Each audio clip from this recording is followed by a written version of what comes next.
Hi there, it's Lisa here on our 29th Sunday of Ordinary Time. And our first reading is a little bit tough to read.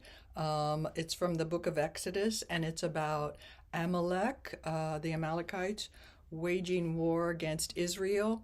And it is a story of holding faith in God. God says to Moses, or Moses says to Joshua, pick out the men who can go out tomorrow. So you go with the fighters. I'm going to be standing on the hill praying to God with the staff in my hand. And then we have this when Moses' hands are raised, the Israelites get the best of the battle. But when he's tired and he drops his hands, then he needs support. And so our Lector workbook talks about the community, each one doing what they can. Joshua the fighter, Moses the prayer, Aaron and Hur the supporters, right? But then it ends with this incredible, and Joshua mowed down Amalek and his people with the edge of the sword. And so not too much intensity, just to know that the Amalekites were considered pure evil because of the way they attacked Israel and the weak and the vulnerable. And so that was the problem with them, is that they targeted weak and vulnerable. And so they are considered the power of darkness. And so that's the reason that God had them taken down. So when you read this reading, it's a story, okay? It's a story. And so what are you going to do with the story? You're going to tell it, you're going to pause, you're going to have emotions come up. You might have a different voice, narrator voice, person voice. So let's see how this might sound, right?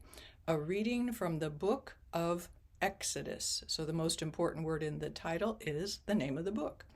And then we wait 1, 2, 3, because that's what the general instructions to the Roman Missal say to do. Wait 3 seconds and then start. So it separates the title of the book from the actual reading. In those days, so we know that means there's a story coming, right?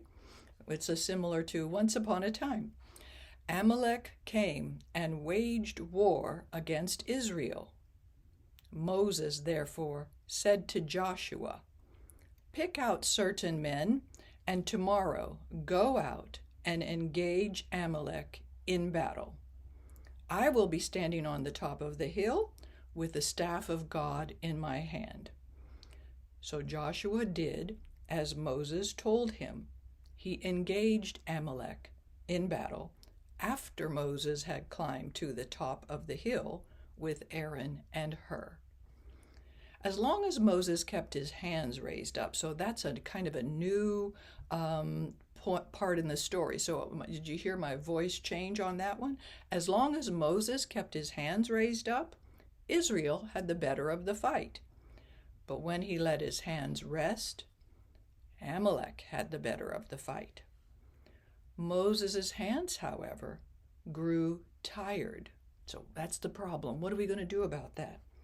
So they put a rock in place for him to sit on. Meanwhile, Aaron and Hur supported his hands, one on one side and one on the other. So you can see it now, right? They're holding his arms up, right? So that his hands remain steady until sunset. That's all day long, okay? And Joshua mowed down Amalek and his people with the edge of the sword. So I just told that in kind of a matter-of-fact voice, okay? And then we wait 1, 2, 3, the word of the Lord. All right. So just know that it is the Amalekites were picked on for extermination because of their cruelty in picking on the weak and the vulnerable. Okay, God desires all people to be saved. That's what we know from the outreach to the Gentiles.